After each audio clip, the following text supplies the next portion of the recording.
Entrepreneurially Thinking is a presentation of BioSTL and CET, Center for Emerging Technologies, with RareGem Productions, changing the way you view new ventures, including you on the pathway to success with your business in the St. Louis marketplace and beyond. Here's your hosts, Cheryl and Christy. Now let's get thinking entrepreneurially. Welcome to the Entrepreneurially Thinking Podcast. Our goal is to energize your entrepreneurial mindset and create pathways for business success in the St. Louis marketplace and beyond. I'm Christy Maxfield, Director of Entrepreneur Development Services at the Center for Emerging Technologies. And I'm Dr. Cheryl Watkins-Moore, the Director of Bioscience and Entrepreneurial Inclusion at BioSTL. Hey, Christy. Howdy. How are you? I am good. Here we go again. Yes, indeed. Every time we come in, we step outside our comfort zone and invite you to join us on the journey. We want to help you look at your career and businesses in new ways, and together we're going to take the constraints off of how you view current and future endeavors. You can join and stay in touch with the Entrepreneurially Thinking community on Facebook and Twitter and LinkedIn, or by visiting us on entrepreneuriallythinking.com, following the hashtag ETHINKSTL. Well, I think we've always talked about this, Christy. It's not uncommon for an entrepreneur to either contact you or me and say, hey, I'm thinking of starting a nonprofit, which is very great. Often. Yes, it's great. So many people want to build companies and organizations that generate wealth, not only for themselves, but for a community they care deeply about.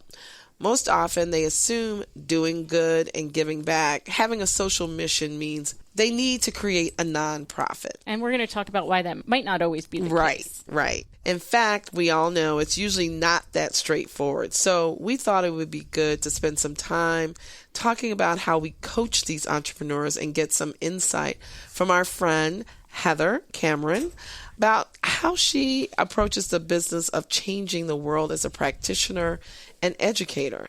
Together, she'll help us explore this and much, much more when we come back. Now here's Make It Happen with Keith Sales Pro. Have you ever wondered why you keep getting passed over for job promotions or management opportunities? Here are 5 tips to management. Number 1, your attitude. Your attitude will determine your altitude and how far up you will go. Number 2, your work ethic. Are you willing to work 12, 14-hour days, nights, weekends, and holidays? Number 3, your teamwork skills. Do you get along with your coworkers, management, and customers? Number 4, your leadership skills. Do you possess the ability to get people excited about an idea or plan? Can you start a project and see it through? And last, number 5, your education level. I believe the more you learn, the more you earn. Be a life learner. Today, remember, it can happen. It will happen. And together, we will make it happen. Follow Keith Sales Pro on Facebook or Twitter at Keith Sales Pro, or visit his website at keithsalespro.com. It can happen. It will happen. And together, we will make it happen. I'm Heather Cameron, the Kaufman Chair for Social Entrepreneurship and Innovation at the Brown School at Washington University in St. Louis. Entrepreneurial thinking for me means vision, determination, resourcefulness, and never say quit. So Heather is one of the guests that has probably a longer title than either of us, I know. which distinguishes her right off the bat. So, she is so impressive. yes, it is the inaugural Michael B. Kaufman Professor of Practice in Social Entrepreneurship at the Brown School of Social Work at Washington University. Take a breath. Take a breath. And she's also herself a successful social entrepreneur. Yes. So Heather, welcome. Yes. Can you tell us a little bit more about who you are and what you have done prior to coming to here with us, that auspicious title? Yes. How did you wind up at WashU, and what are you doing? Yeah, I'm new to St. Louis. I came to St. Louis for this awesome new job opportunity. Wow. Yeah, and it actually gets a little bit longer because it can be the Michael B. Kaufman Professor of Practice in Social Entrepreneurship and Innovation. Oh, goodness, I forgot a word. I had Damn it. two words, so you're gonna have to keep up there. Forgive me. But it's all about using the skills of using the skills and the resources of the university to actually create a climate of change making and to get students really excited about how to create sustainable change in all sorts of different areas that they care about. And you have some firsthand experience with that. Yes. Yeah. I mean, when I came here from Berlin, and when I moved to Berlin, I really wanted to be engaged in the neighborhood and doing all sorts of things. So I started a boxing club. So when you said I love to box. You moved to Berlin from where? Yeah, I was finishing my PhD in social and political thought. So all of you who think you need a business degree in order to be successful entrepreneurs, you can rock it with a philosophy degree. Oh, that's even better than my poli-sci degree. And where I'm were just you? saying. Where were you doing that at? Where before you moved to Berlin? Yeah, so I grew up in Vancouver, British Columbia. And then I went... One of my favorite places, loving. It's a gorgeous spot. And Yes. it's also got a great entrepreneurial ecosystem with a lot of work hard, play hard type people, like with the beautiful outdoor opportunities there. But I went from Vancouver to University of Toronto. And then after University of Toronto, I did social and political thought at York University. And then I thought I was going to Berlin for a year. But as many people will tell you, people fall in love with Berlin. And then I stayed there for 19 years. I was there. I think I visited 1 year after the wall fell, and it was astonishing. Yeah. It was wonderful. Well, it's very exciting because, like St. Louis, it has a lot of, until a few years ago, has a lot of empty spaces, right? So that people, artists were able to come in, entrepreneurs were able to come in. People could try out their ideas.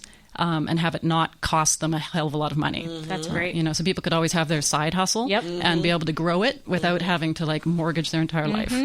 So that being able to experiment is incredibly important, and regardless of what kind of venture you're trying to do. And that's one of the reasons why we always want to have folks pause when they think they know exactly what it is they're trying to accomplish, whether that's for-profit, nonprofit, whether that's bioscience, IT, consumer products. That's why we hope they reach out to somebody like me or Cheryl or Heather and say, this is what I'm trying to do. This is what I think needs to be done, but I'm not so sure.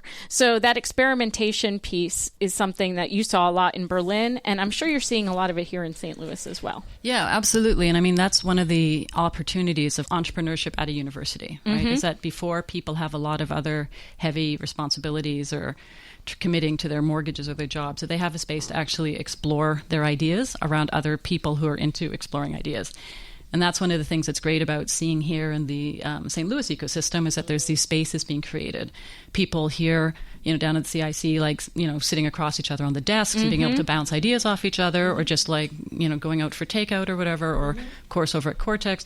You get these spaces over at T-Rex, people sitting on those beanbag chairs and just like swapping ideas. And it's about being in that sort of space. And obviously the university is also that sort of space. And we're trying to like create even more energy so that people know where to go and how they can get hooked up. Before we talk about what you're doing at the university right now, you mentioned that boxing was the way you got engaged in your community in Berlin. So what experiment were you working on? Well, again, like a lot of entrepreneurs, like first you're like, okay, I'm just tired of this problem, and you're not quite sure how you want to solve it.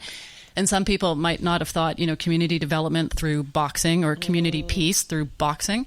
But I had just discovered how fun boxing was as a sport. So cool. Yes. And I love how it. Turned on and excited people get about it, and how great it is for your like leadership development. So what problem does that help solve? It helps solve the problem that Frustration. Well, I know what it does for me. Well, I mean, what we wanted to do was to create, a community of like-minded people, and also to provide a space for some of the young women and girls in that community. Wow. Who were like migrants to Germany, so having like a Turkish background or other backgrounds, and not really being as fully supported by their parents as they could be to have ambition and to study or to like do whatever they wanted to do. So we wanted to use sports as a leadership model. And so we grew the gym. And then to begin with, I thought, okay, I'm just, running this community gym. And then it was clear that we were doing things a lot better than a lot of other sports clubs. So a lot of people would come to us and visit and ask, how is it that you've got all these kids here, and how does this work? And then so it kind of grew and grew and grew. Awesome. That is awesome. Grew. And then she got this fabulous opportunity to come to St. Louis. And work at WashU. And work with students who, like you said, also need that opportunity to that's what college is for so many of us, whether we knew it or not at the time. It was a chance to experiment with different ideas. So how is that happening in a more formal way with your program and the work that you're doing at WashU? Yeah. Well, when I was working in Berlin, I was also working with the university, and then we had the students would come in and actually help us with the activities with the, migrant youth. And then we realized, okay, based on this new talent that we have with the students, we can do different programming in the schools. And so then we changed from just doing sports-based programming to doing schools-based programming. And then we stopped just sort of directly delivering a service and instead started training teachers and training principals in our methodology, right? So this scaling models, right? So how do you have more impact without costing more? And then the university, of course, got more interested in like, how do we measure the impact of this and everything? So we kind of had this whole great system of like, how do we bring in different partners? How do we bring in the teachers union? How do we bring in the university? How do we bring in like boxers? How do we bring in, the city government who's like excited to see kids using public infrastructure? Yeah. Like an issue here in St. Louis as well. How do you create public safety by using sports programs? Absolutely. So all of these things kind of built upon each other from this kind of small volunteer driven thing running a boxing gym, you know? So, and then coming to St. Louis, the question was again, how can we give students the opportunity as part of their curricular responsibilities to be involved? And so we've got a few things cooking on that front. Fabulous. Well, one of the questions we led off with, or the statements perhaps it was around that idea of folks coming and saying, I want to create change in my community. I want to start a nonprofit. So they've already completed that assumption, that thought. As I mentioned, for me in particular, as a social entrepreneur, sharing that DNA with Heather, my experience over the last 6 or 7 years is that tax status comes secondary to everything else you're trying to do, and that's sometimes hard for folks to think about. That's not intuitive for a lot of people to think about. They're thinking about, I want to do good. Right, right. And doing good must mean that I'm probably going to need to be a nonprofit, but I don't really know what a nonprofit is. Right. So I know how I walk people through that process, but I was wondering, particularly because you're in a school of social work where trying to change the world is perhaps the entire purpose for being application there. process, yes. And really why people may have even chosen this course of study. How do you come at that both as an entrepreneur and as somebody who is training future social workers? Sure. Well, one of the great things about being involved with the Brown School of Social Work is that because they're all master's students, we don't actually have any undergrad, that a lot of them are not planning on like stopping and starting their own nonprofits. They're interested in being like social entrepreneurs at some of these top agencies. Great. And so we keep thinking about, it's not so much like what's the legal form of how you're going to create change, but like what's the kind of nuts and bolts of creating change and what are strategies that work in many different ways. So with the students at Brown, we need to talk about, do we actually need more nonprofits competing for resources? Right. And Thank you for discussing that. Yeah, and board time and everything else. Or how do we help the existing agencies and companies, because as we'll talk about, it's not that everything should be structured as a nonprofit. And we need to question, why do we think that is? But how do we help these larger agencies be good partners and to incubate, right? And this is something you know a lot about, Christy, but like how do we create structures so that Wyman or United Way or Better Family Life, all these top agencies, how could they be taking these like new idea people and mainstreaming them through their regular programming? Why do we keep creating new little nonprofits that die after 5 years? Right. And how can we think of, a lot of the entrepreneurs I talk to are thinking, how can I create that gym? How can I create that manufacturing endeavor? Fill in the blank. How can I start that bakery or that restaurant that will not only create a source of income for myself, but will create jobs for my community or help to inspire my community? And that's where that nonprofit piece comes in. But I think that, as you said, just exploring why do we think we need nonprofits to do that, and what questions we might need to be asking ourselves instead. Well, I think we need to think about first of all, our relationship to money, right? And whether or not money's just dirty or something, and that it's somehow bad to be trying to create a sustainable business, or just like a lot of entrepreneurs or social entrepreneurs think they need to sort of sacrifice themselves. And you have that this money is a myth. means to an end. Yeah, money is a means to an end. And to be honest, as someone who has a payroll to take care of, I think it's only responsible to create a sustainable social enterprise, so that you can attract good people to you. Most definitely. And give them a perspective as to where they're going to grow, and not just be burning everybody out. Yeah. So I think it's very important that when you think about even running a boxing club, we had sliding scale. We had some kids paying less than $5 a month to be members. And then we had a few doctors and a few professional women who were like paying $75. It works out. I don't want to charge that poor kid $30, but I also don't want a doctor to walk in and get the deal of the century. Right. So there's ways to do it which are very socially responsible, but keep you afloat, and you're not going around begging rich people who might not agree with your values to support what you're doing. I think the biggest thing what both of you guys said is it's about sustainability. with business, because when you talk about a nonprofit does not mean no profit.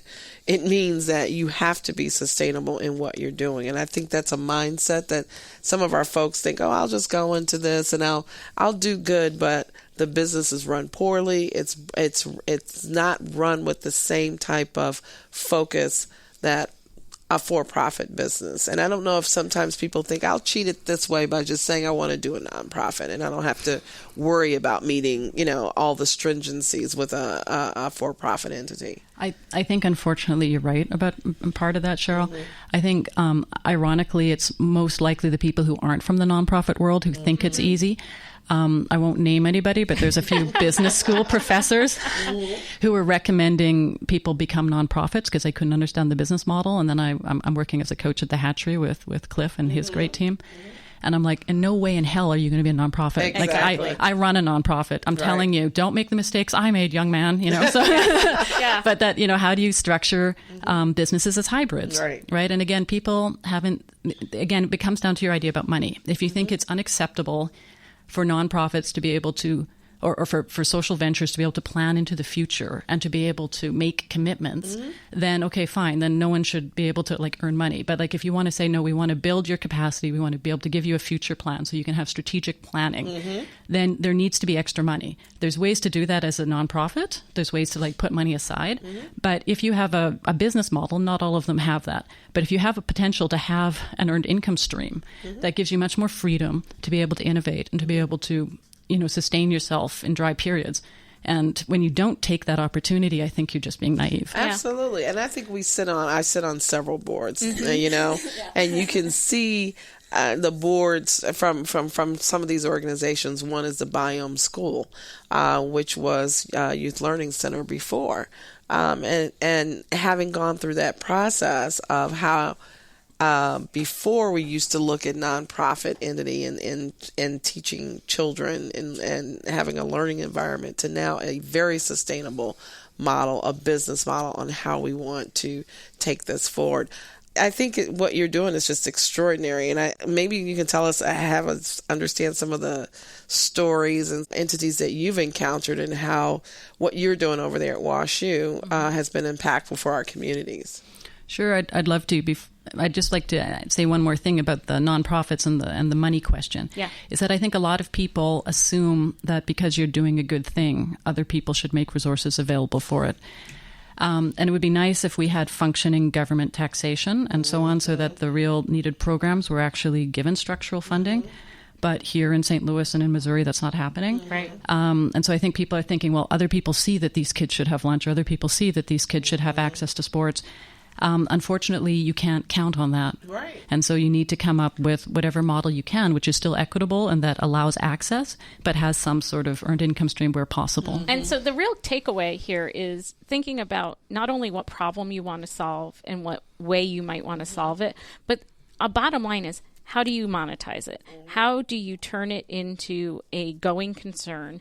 And is contributed revenue, are donations required or even feasible to make that happen? That's when you might start thinking about what kind of tax structure you need, whether or not you should be a nonprofit. But we're really starting where we start with all entrepreneurs, which is to say, who is going to pay you to solve this problem? And let's figure out what mix of revenue sources might need to exist to solve that problem. Because frankly, to your point, just because somebody should be supporting it doesn't mean that they will. So simply creating the nonprofit in the hope of benefiting from somebody's altruism is not necessarily a business plan. It is not a business plan or business model either.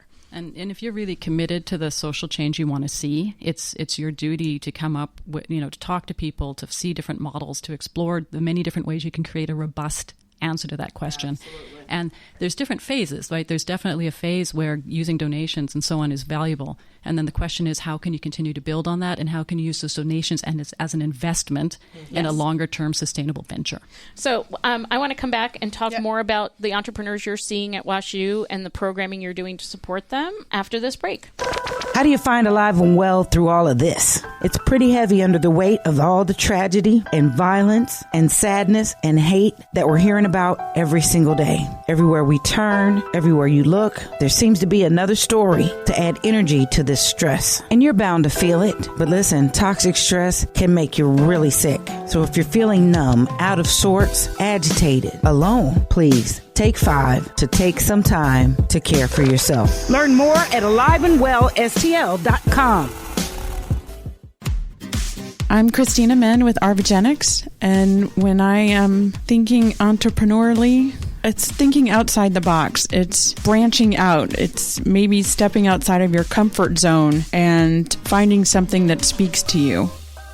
So Heather, at WashU, the way I became a social entrepreneur was as a nonprofit professional, getting really immersed in impact investing and hybrids, as you mentioned, you know, that intersection between for-profit and nonprofit. And quite frankly, through the Scandalera Center and the SEIC, the Social Entrepreneur and Innovation Competition at WashU, I never actually competed, but I've mentored probably 36 folks who have very successfully. So I feel intimately involved, but I know that since coming on board, you all have made some changes there with what that looks like. So can you share with us what those changes are and some of the entrepreneurs that you're seeing come through that program?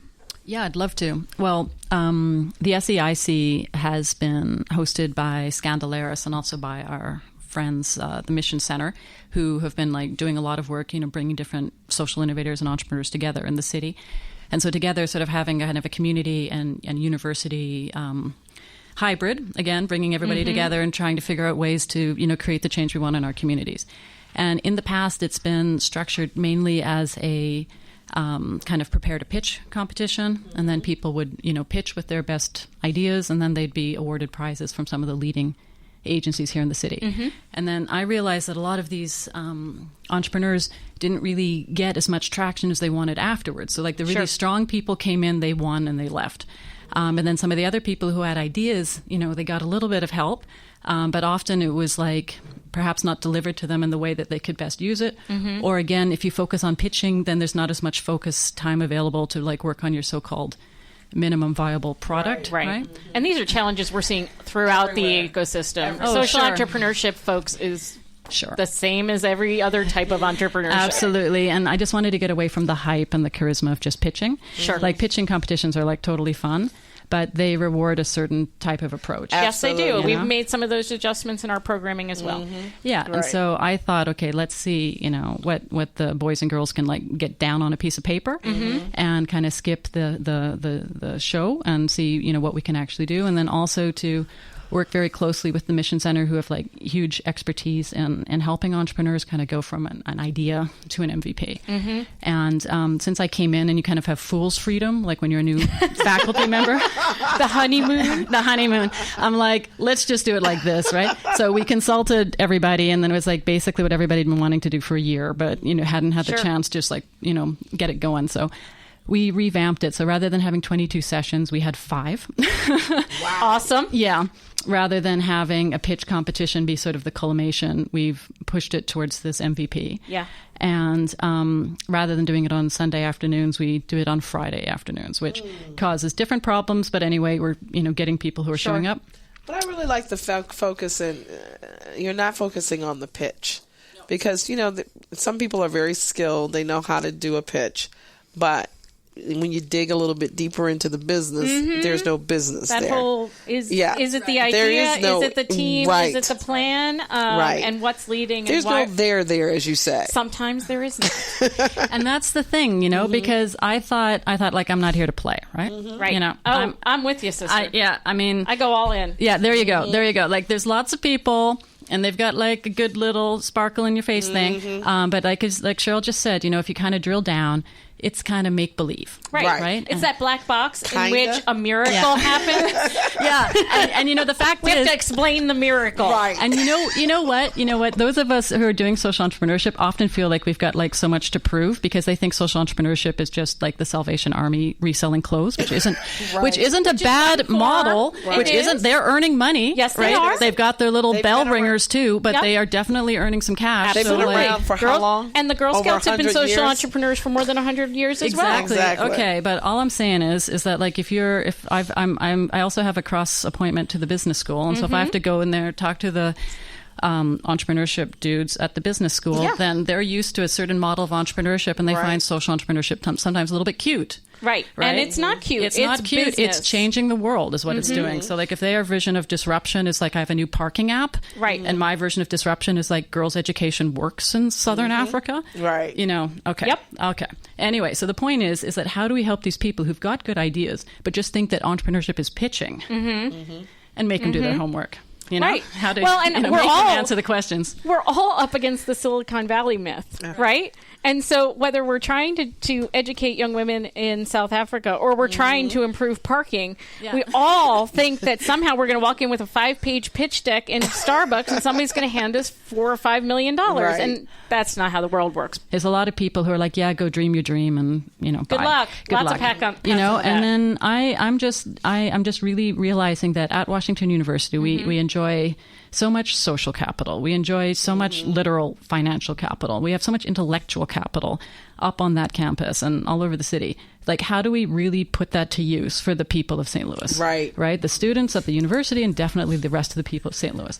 And so we need to take them seriously, and we need to understand where they are and how we can help them down the road, because we know there's certain things that need to happen. You need to understand your competitive position. You need to understand what value you're creating, and you need to understand something about the math. And if you don't do those things, you're not going to be successful, regardless of how cute you are on stage. Absolutely. And I think we met one of the outgrowths of the program that you have with the East St. Louis The St. Louis Initiative. Yeah. I don't know if they went through the SEIC, but I know they did. They did. Yeah, no, there's a great team of students from Olin, headed up with one of my research assistants. Fantastic. I And didn't they realize are that complete rocking intersection. it. They Yes, are they rocking are. it. We love them. And there's definitely, and again, they didn't win the SAIC, but this is part of the idea. methodology. Yeah, is that, again, we're going to be moving away. So like you're asking about the changes. So we took the 50 million sessions and took it down to 5. We have a much stronger focus on design thinking and on participatory group work. We have a focus on MVPs rather than pitching, and we also have a focus on getting away from a competition winner-take-all style to an incremental funding model. Good. Right? Love it. So you're spreading the wealth across.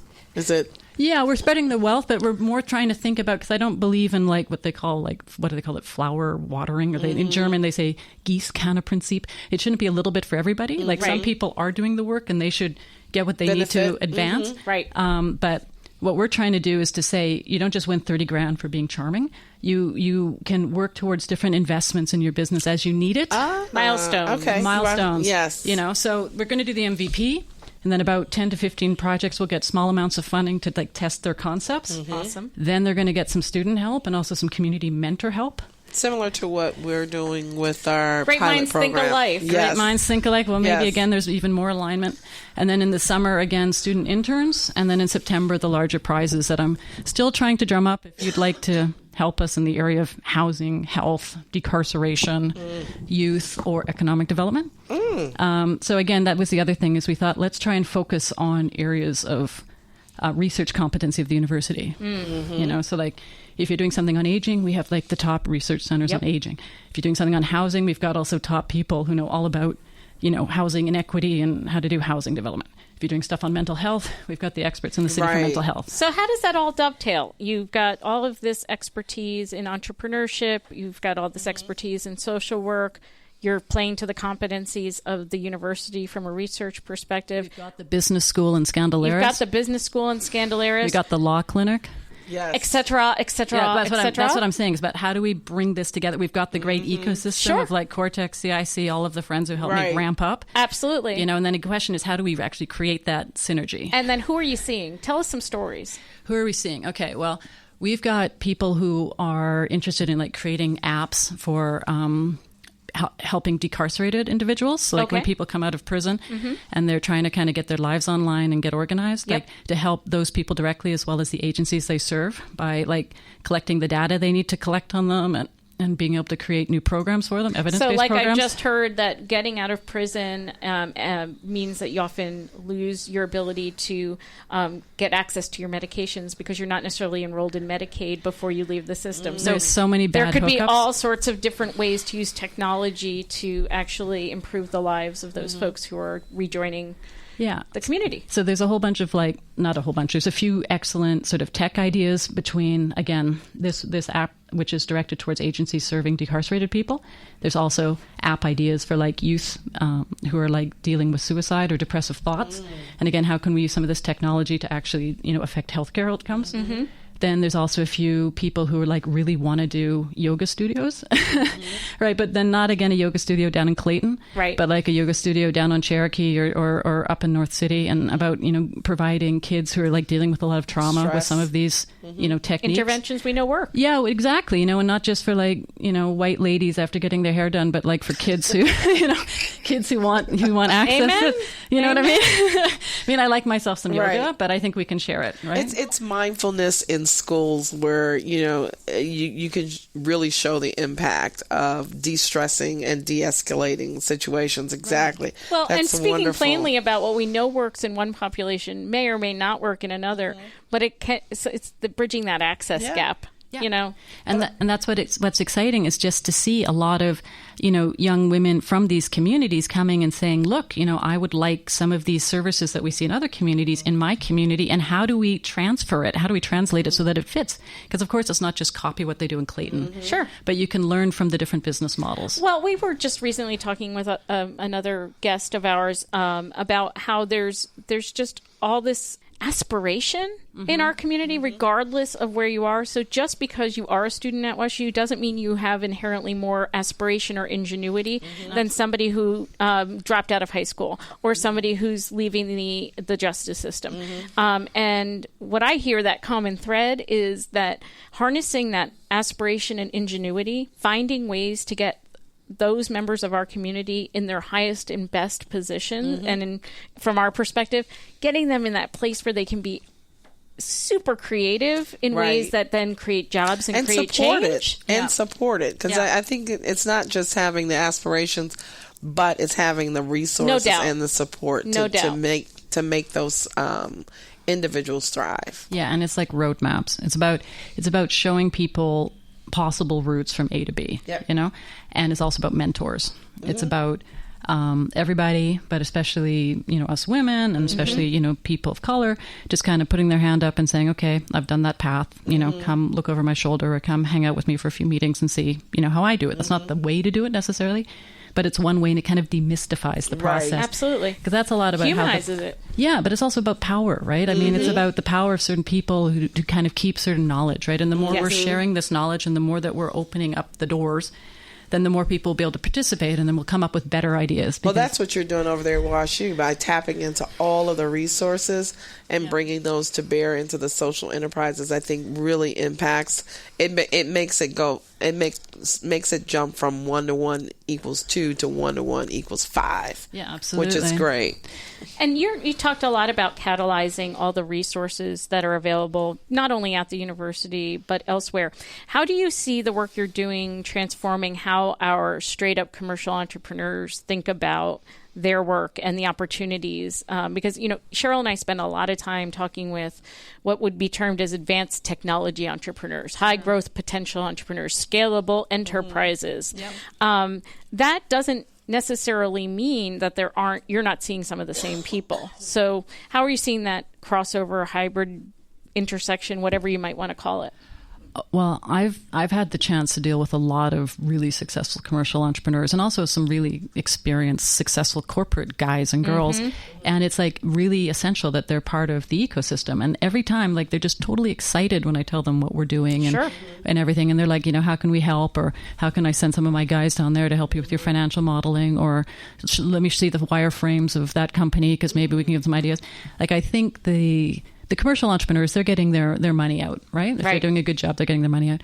But I think a lot about being an entrepreneur is also about the emotion, right? And so people are excited to see other people do well. People are excited to have that energy of somebody who's maybe like kind of 10 years behind them and be like, oh, I remember when I was that guy bootstrapping, you know, just pitching people at, you know, Venture Cafe or whatever, you know, and they're like, oh, I want to have some of that energy and I want to help that guy. So what kind of stories do you have that you can relate to our listeners about, you know, success or horror stories? Learning opportunity? There we go. Well, the horror stories are easy when you kind of have people who often coming from corporate environments who think they know everything just because they pull a paycheck, right? Sure. Right. And then they're like kind of think that you're cute with your idea for world domination or whatever.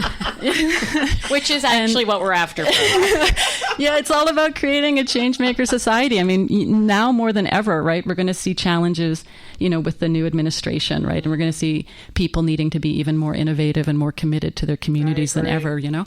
And it's going to be, we're going to fight this and create the communities we want, you know, through innovation and through like entrepreneurial, enterprising energy. So I think you just have to make sure if you're having people who are bringing you down and you're like hanging around the wrong people, it doesn't mean that you don't need critics and you don't need sparring partners, but make sure people are really respecting where you're coming from and that they respect what you're trying to do and not just, you know, take the accountant because he's like free from some group, but like take people who you think are behind you.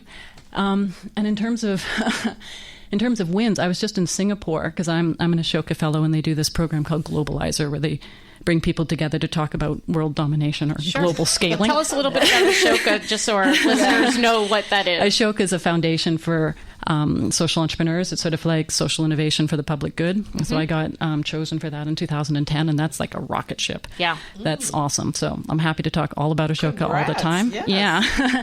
But one of the things they did is they hooked me up with the guy who actually runs Kimberly-Clark. Oh, yeah. Who's like a big paper company. So they make Kotex, they make Huggies, they make toilet paper, they make Kleenex, they make everything. So I'm like, okay, why am I talking to this guy?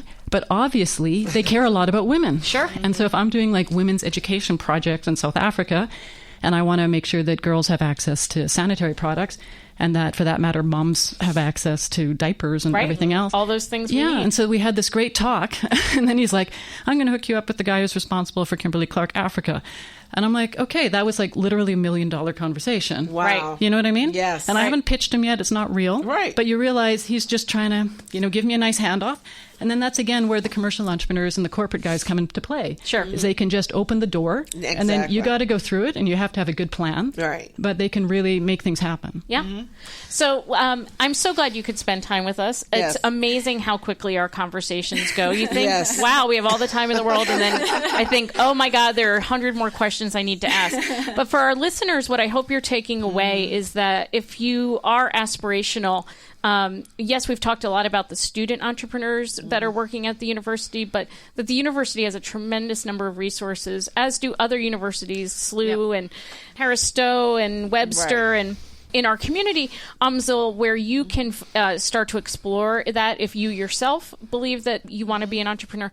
But as you've heard Heather say and heard other guests say, and certainly have heard me and Cheryl say, we need mentors, we need subject matter experts, we need folks who are passionate about being engaged in the next big thing, whatever that may be, if we're going to create the kind of St. Louis we want to have that's strong and vibrant and successful. So we are here to help you stretch your thinking about what is possible, and I hope you take away those ideas. So for those of folks who may be eager to step up and mentor or otherwise be part of your programming, where can they find you? Yeah.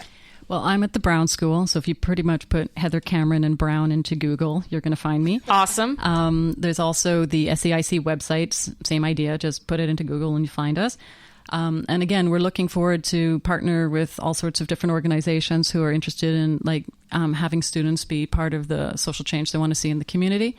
And I'm new here to St. Louis. I'm looking forward to meet everybody and see how we can work together to really create a lot of change in the community we want to see. Fantastic. Great. Thank you. This has been I'm invigorated. Oh my gosh. Inspired. If we put a dollar tag on this is $1 million conversation. Exactly. Thank you so much. Thank you. Thank you for coming. As the SEIC goes through its next cycle, there'll be folks for us to talk to who've actually been through the program. So we look forward to having that conversation in the future. Absolutely. Thanks again. Thank you. changing the way you view new ventures, igniting your thinking about entrepreneurship. It's entrepreneurially thinking.